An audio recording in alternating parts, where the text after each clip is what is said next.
దశాబ్దాలుగా అభివృద్ధి అంతా వెస్ట్ హైదరాబాద్ చుట్టూ హైటెక్ సిటీ, గచ్చిబౌలి, నియోపోలిస్ చుట్టూ తిరిగింది. కానీ ఎప్పటికైనా సూర్యుడు తూర్పున ఉదయించాల్సిందే అంటారుగా, ఆ ఉదయమే ఇప్పుడు కళ్ళు చెదిరేలా వెలుగుతోంది. Welcome to East Hyderabad, welcome to the future. ఒక నగరానికి ఊపిరి దాని రవాణా వ్యవస్థ. ఈస్ట్ హైదరాబాద్ గుండె చప్పుడు ఇప్పుడు మెట్రో వేగంతో, ఎక్స్ప్రెస్ వేల జోరుతో కొట్టుకుంటుంది. ఇక్కడ 3 ప్రధాన హైవేలు: Vijayawada highway NH65, Warangal highway NH163, Bengaluru highway NH44 East Hyderabad ని ప్రపంచంతో కలుపుతున్నాయి. అయితే అసలైన game changer golden triangle. Sangareddy నుంచి చౌటుప్పల్ వరకు RRR ఉత్తర భాగానికి 8,532 కోట్లతో పనులు మొదలవుతున్నాయి.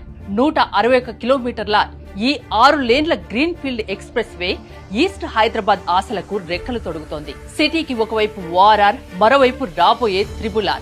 ఈ 2 రింగుల మధ్య ఉన్న స్పేసే రేపటి బంగారు గని.